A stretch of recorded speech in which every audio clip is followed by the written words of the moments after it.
नमस्कार, स्वागत है आपका न्यूज इंडिया में। मैं हूं आपके साथ राकेश टंडन और आप देख रहे हैं न्यूज एट 7। ये एक खास शो है जहां हम दिन की बड़ी खबरों का आसान और सटीक विश्लेषण करते हैं। तो चलिए बिना वक्त गवाए शुरू करते हैं आज की बड़ी और अहम खबरों का कारवां। आज की पहली बड़ी खबर, बिहार में आज मखाना को लेकर बड़ी खबर सामने आई। प्रधानमंत्री नरेंद्र मोदी ने किया मखाना बोर्ड का उद्घाटन, जिससे कोसी मिथिलांचल के लाखों किसानों को मिलने जा रही है एक नई पहचान और संभावनाओं के नए दरवाजे। लेकिन जनाब, अब ये सिर्फ मुद्दा खेती तक सीमित नहीं रह गया, अब ये राजनीति का एक इशू भी बन गया, जिसके बाद सियासत में घमासान मच गया। क्योंकि कुछ दिन पहले ही राहुल गांधी और तेजस्वी यादव पहुंचे थे मखाना बेल्ट, किसानों से मिले, उनकी मांग सुनी और मंच से साफ कहा मखाना बोर्ड चाहिए। अब जब प्रधानमंत्री मोदी ने बोर्ड का उद्घाटन कर दिया है तो सवाल उठ रहा है, क्या केंद्र ने विपक्ष की मांग को अपना लिया? बड़ा सवाल है। या ये सिर्फ क्रेडिट की एक लड़ाई है? क्या चुनावी साल में सरकार मखाना बोर्ड का श्रेय खुद ले रही है? और क्या आरजेडी कांग्रेस की मांग को दबाया जा रहा है? तो कौन ले गया क्रेडिट, मोदी सरकार या विपक्ष? मखाना बोर्ड खेती की जीत या सियासत का हथियार? क्या कुछ कहा प्रधानमंत्री नरेंद्र मोदी ने? सुना क्या? किसानों के पास आय का एक साधन मखाने की खेती भी रहा है, लेकिन पिछली सरकारों ने मखाने की भी उपेक्षा की और मखाना किसानों की भी उपेक्षा की। और मैं दावे से कहता हूं, ये जो आजकल यहां आकर के चक्कर काटते हैं ना, उन्होंने मेरे आने से पहले मखाना का नाम भी नहीं सुना होगा। अब आपको बताते हैं बिहार का प्रमुख मखाना बेल्ट क्या है। मखाना बेल्ट शुरू होता है मधेपुरा, सुपौल, सहरसा, अररिया, कटिहार, पूर्णिया, दरभंगा, मधेपुरा, किशनगंज, भागलपुर के कुछ क्षेत्र इसमें आते हैं। ये पूरा बेल्ट है, इसको मखाना बेल्ट करते हैं और इसी पर सबने अपना, आप कह सकते हैं, सियासत चमकाने में लगे हैं। प्रमुख विधानसभा क्षेत्र जहां मखाना उत्पादन होता है वो है सहरसा, मधेपुरा, सुपौल, अररिया, कटिहार, पूर्णिया, फॉरबिसगंज, जोगबनी, किशनगंज, दरभंगा के कुछ क्षेत्र और मधुबनी के थोड़े से क्षेत्र, बिहारीगंज और त्रिवेणीगंज। ये पूरी मखाना बेल्ट कहलाती है। यहीं पर प्रधानमंत्री नरेंद्र मोदी थे और मखाना बोर्ड का उद्घाटन किया। अब कुछ सुनाते हैं क्या कुछ कहा प्रधानमंत्री नरेंद्र मोदी ने बिहार। साथियों, कांग्रेस और आरजेडी ने न केवल बिहार के सम्मान को खतरा है, बल्कि बिहार की पहचान को भी खतरा है। आज सीमांचल और पूर्वी भारत में घुसपैठियों के कारण डेमोग्राफी का कितना बड़ा संकट खड़ा हो चुका है। बिहार, बंगाल, असम, कई राज्यों के लोग अपनी बहनों बेटियों की सुरक्षा को लेकर चिंतित है। इसलिए ही मैंने लाल किले से डेमोग्राफी मिशन की घोषणा की है। लेकिन वोट बैंक का स्वार्थ देखिए, कांग्रेस, आरजेडी और उसके इकोसिस्टम के लोग घुसपैठियों की वकालत करने में जुटे हैं, उन्हें बचाने में लगे हैं और बेशर्मी के साथ विदेश से आए घुसपैठियों को बचाने के लिए ये नारे लगा रहे हैं, यात्राएं निकाल रहे हैं। बिहार में मखाना का बहुत बड़ा काम है। भारत का 85 से 90% मखाना बिहार में होता है। लगभग 2.5 लाख किसान मखाना की खेती करते हैं। मखाना उद्योग का सालाना कारोबार 1000 से 1500 करोड़ रुपए का है। मखाने का अगर निर्यात करें तो निर्यात America, Japan, UAE, Singapore, Darbhanga में होता है। दरभंगा मखाने को मिला जीआई टैग है। इससे बड़ा ब्रांड और मूल कई कंपनियां मखाने को पैक करके बेच रही हैं। वो बेल्ट है। एक बार आपको और सुनाते हैं क्या कुछ कहा प्रधानमंत्री मोदी ने बिहार में। और 85 पैसे मार लेते थे। कोरोना के बाद से ही हर गरीब को मुफ्त राशन मिल रहा है। क्या कांग्रेस आरजेडी की सरकार में आपको मुफ्त अनाज मिल पाता क्या? आज आयुष्मान योजना की वजह से हर गरीब को 5 लाख रुपए तक मुफ्त इलाज की सुविधा है।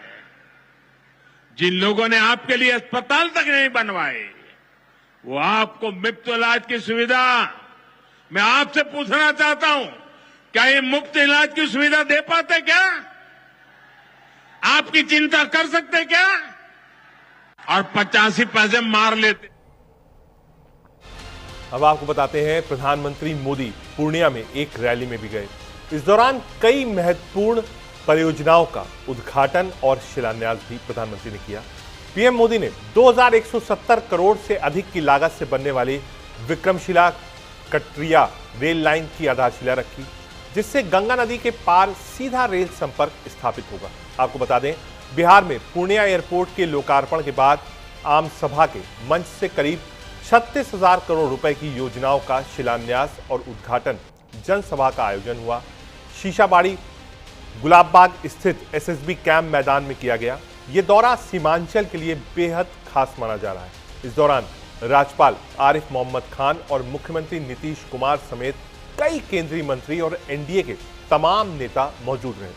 प्रधानमंत्री पूर्णिया के सिकंदरपुर शीशाबाड़ी में जनसभा को संबोधित किया। गौर है कि 3 सप्ताह के अंदर प्रधानमंत्री दूसरी बार बिहार आए। क्या कुछ कहा पूर्णिया में प्रधानमंत्री मोदी ने, सुनाते हैं। हर क्षेत्र में हजारों करोड़ रुपए के डेवलपमेंट प्रोजेक्ट पर काम चल रहा है। बिहार के राजगीर में हॉकी का एशिया कप जैसा बड़ा आयोजन हुआ।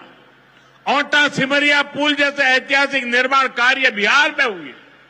Made in Bihar rail engine Africa तक एक्सपोर्ट होकर जा रहा है, लेकिन ये सब कांग्रेस और आरजेडी वालों को पच नहीं रहा है। बिहार जब भी आगे बढ़ता है, ये लोग बिहार का अपमान करने में जुट जाते हैं। अभी आपने देखा होगा, आरजेडी की सहयोगी कांग्रेस पार्टी सोशल मीडिया पर बिहार की तुलना बीड़ी से कर रही है। इन लोगों को बिहार से इतनी नफरत है, इन लोगों ने घोटाले और भ्रष्टाचार करके बिहार की साख को बहुत नुकसान पहुंचाया। बिहार के हर क्षेत्र में हजारों करोड़ रुपए के डेवलपमेंट प्रोजेक्ट पर काम चल रहा है। बिहार के राजगीर में हॉकी का एशिया कप जैसा बड़ा आयोजन हुआ। औटा सिमरिया पुल जैसे ऐतिहासिक निर्माण कार्य बिहार में हुए। अब आपको बताते हैं, आज बिहार को प्रधानमंत्री मोदी ने क्या सौगात दी। बिहार को आज मेगा सौगात मिली है। 36,000 करोड़ रुपए की विकास परियोजना दी गई है। पूर्णिया एयरपोर्ट का एक टर्मिनल आज ऑपरेशनल हुआ है। साथ ही साथ नेशनल मखाना बोर्ड का भी उद्घाटन हुआ है। 4 अमृत भारत ट्रेन की भी सौगात आज मिली। क्या कुछ कहा जेडीयू के वरिष्ठ नेता ललन सिंह ने, सुनाते हैं। बिहार के विकास के प्रति प्रधानमंत्री नरेंद्र मोदी जी और मुख्यमंत्री नीतीश कुमार जी दोनों समर्पित हैं। प्रधानमंत्री जी के प्रति हृदय से आभार पूरे बिहार वासियों की ओर से। और हमने आग्रह किया है आम लोगों से, पूर्णिया वासी, अगल बगल के जिला के लोग, जिस तरह से प्रधानमंत्री जी ने झोली में भर कर दिया है, उसी तरह से लोग झोली में भरकर विधानसभा चुनाव में जिताएं। बहुत शुभ का दिन है। सीमांचल के लिए जो काम किया है ये बधाई के पात्र है। बहुत शुभ का दिन है। सीमांचल के लिए जो काम किया है ये बधाई के पात्र है। बहुत शुभ का दिन है। सीमांचल के लिए जो काम किया है ये बधाई के पात्र है। बहुत शुभ का दिन है। सीमांचल के लिए जो काम किया है ये बधाई के पात्र है। बहुत शुभ का दिन है। सीमांचल के लिए जो काम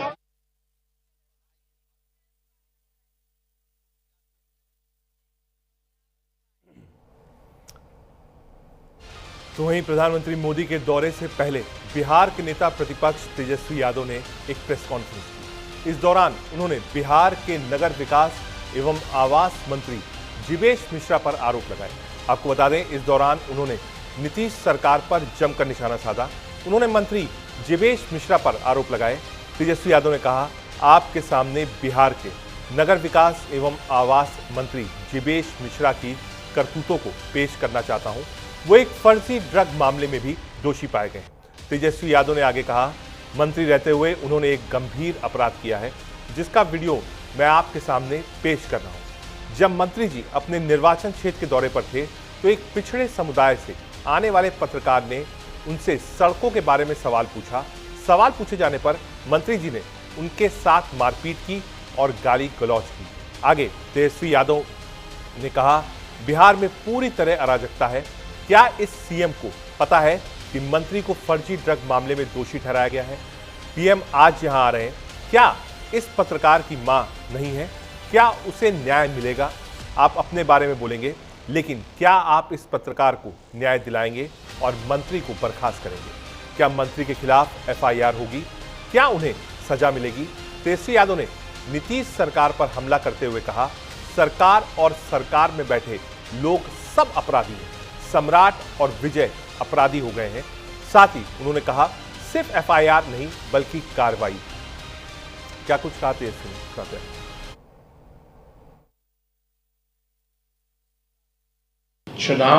चुनाव है। चुनाव में जुमलों की बारिश होती है। चुनाव के बाद प्रधानमंत्री जी दूसरे राज्य के चुनाव में चले जाएंगे, उसके बाद दूसरे राज्य के चुनाव में चले जाएंगे, फिर ब्रेक लेकर के विदेश चले जाएंगे। तो ये कागजों पे केवल काम होता है। जमीनी स्तर की स्थिति हमने दिखाई। आप बताओ, ऐसा मेडिकल कॉलेज देखा जहाँ आईसीयू ना हो, ट्रॉमा सेंटर ना हो, 10% ही स्टाफ नर्सेज की क्षमता है, डॉक्टरों की क्षमता है, लेक्चरर और प्रोफेसर नहीं। बल्कि जब हम स्वास्थ्य मंत्री बने थे तो वो GMCH का मान्यता हमने दिलवाया था और 100 सीट का MBBS का कोर्स के लिए 100 सीटें हमने करवाई थी। उसके बाद सरकार पलट गई और जाकर की स्थिति देख लीजिए क्या है। इन सब के बीच आपको बता दें, बिहार में दरोगा और पुलिस भर्ती